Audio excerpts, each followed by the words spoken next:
Hi friends, നമസ്കാരം. ഇന്ന് നമുക്ക് വളരെ ഹെൽത്തി ആയിട്ടുള്ള നല്ലൊരു ദോശയുടെ റെസിപ്പിയാണ്. നല്ല സോഫ്റ്റും ടേസ്റ്റി ആയിട്ടുള്ള ദോശയുടെ റെസിപ്പിയാണ്. അമൃതം പൊടി കൊണ്ടിട്ടാണ് നമ്മളിത് തയ്യാറാക്കുന്നത്. അപ്പോൾ തന്നെ നമുക്കറിയാൻ പറ്റും നല്ല ടേസ്റ്റി ആയിട്ടുള്ള നല്ലൊരു ദോശയായിരിക്കും എന്നുള്ളത്. അപ്പോൾ നമുക്ക് അമൃതം പൊടി കൊണ്ടിട്ടുള്ള ദോശ എങ്ങനെയാണ് തയ്യാറാക്കുന്നതെന്ന് നോക്കാം. അതിനായിട്ട് ഞാനിപ്പോൾ 1 കപ്പ് അമൃതം പൊടി എടുത്തിട്ടുണ്ട്. ഇത് നമുക്കിനി മിക്സിയുടെ ജാറിലേക്ക് ഇട്ട് കൊടുക്കാം. ഇനി നമുക്കിതിലേക്ക് വേണ്ടത് മുട്ടയാണ്. ഞാനിപ്പോൾ 1 മുട്ട എടുത്തിട്ടുണ്ട്. അത് നമുക്ക് പൊടിയിലേക്ക് ചേർത്ത് കൊടുക്കാം. ഇനി ഇതിലേക്ക് വേണ്ടത് നമുക്ക് ആവശ്യമായിട്ടുള്ള ഉപ്പാണ്.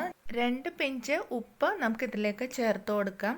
ഇനി നമുക്കിതിലേക്ക് 1 പിഞ്ച് സോഡാപ്പൊടി ചേർത്ത് കൊടുക്കാം. നല്ല സോഫ്റ്റ് ആവാൻ വേണ്ടിയിട്ടാണ് സോഡാപ്പൊടി ചേർത്ത് കൊടുക്കുന്നത്. ഇനി നമുക്കിതിലേക്ക് ആവശ്യമായിട്ടുള്ള വെള്ളം ഒഴിച്ച് കൊടുക്കാം. വെള്ളം ഒഴിക്കുമ്പോൾ നോക്കിയിട്ട് വേണം ഒഴിച്ചു കൊടുക്കാൻ വേണ്ടിയിട്ട്. ഇനി ഇത് നമുക്ക് മിക്സിയിലിട്ട് നന്നായിട്ടൊന്ന് അരച്ചെടുക്കുക. ഇപ്പോൾ ഞാനിത് നന്നായിട്ടൊന്ന് മിക്സ് ചെയ്ത് എടുത്തിട്ടുണ്ട്. ഇതുപോലെ നല്ല സോഫ്റ്റ് ആയിരിക്കണം. നമ്മുടെ ദോശയുടെ ബാറ്റർ അധികം തിക്കാവാനും പാടില്ല, എന്നാൽ അധികം ലൂസാവാനും പാടില്ല. ഈ ഒരു കൺസിസ്റ്റൻസിയിൽ വേണം നമുക്ക് ദോശയുടെ മാവ് റെഡിയാക്കി എടുക്കാനായിട്ട്. ഇപ്പം നമുക്ക് ദോശയുടെ മാവ് കറക്റ്റായിട്ട് തന്നെ കിട്ടിയിട്ടുണ്ട്. ഇനി നമുക്കിത് കുറച്ച് നേരം റെസ്റ്റ് ചെയ്യാനായിട്ട് വയ്ക്കാം. 10 മിനിറ്റ് നേരം നമുക്കിതൊന്ന് റെസ്റ്റ് ചെയ്യാനായിട്ട് വയ്ക്കാം. നമ്മൾ സോഡാപ്പൊടിയൊക്കെ ചേർത്ത് കൊടുത്തിട്ടുള്ളത് കൊണ്ടിട്ട് ഇതൊന്ന് സെറ്റ് ആവാൻ വേണ്ടിയിട്ടാണ് നമ്മളിത് 10 മിനിറ്റ് നേരം വയ്ക്കുന്നത്. ഇപ്പോൾ 10 മിനിറ്റ് ആയിട്ടുണ്ട്. ഇനി നമുക്കിതൊന്ന് തുറന്ന് നോക്കാം.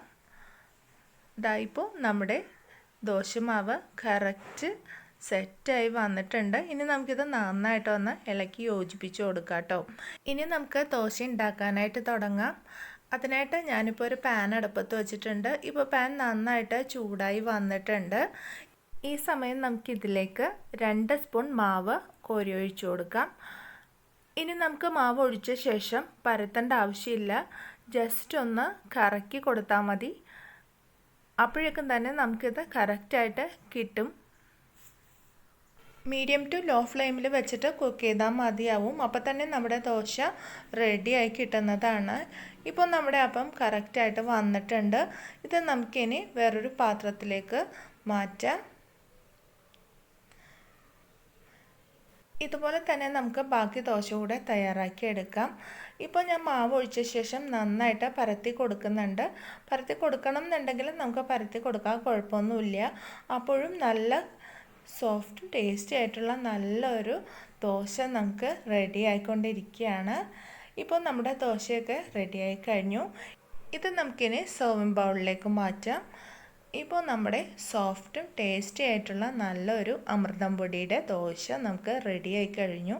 ഇതേ സെയിം ബാറ്ററിൽ തന്നെ നമുക്ക് അപ്പവും റെഡിയാക്കി എടുക്കാവുന്നതാണ്. അപ്പോൾ നമ്മുടെ ചാനൽ ഇതുവരെ സബ്സ്ക്രൈബ് ചെയ്യാത്ത കൂട്ടുകാരുണ്ടെങ്കിൽ സബ്സ്ക്രൈബ് ചെയ്യാൻ മറക്കരുത്. ഒപ്പം ലൈക്ക് ചെയ്യുക, ഷെയർ ചെയ്യുക. അടുത്ത ദിവസം നല്ലൊരു റെസിപ്പിയുമായി വീണ്ടും കാണാം. നന്ദി, നമസ്കാരം.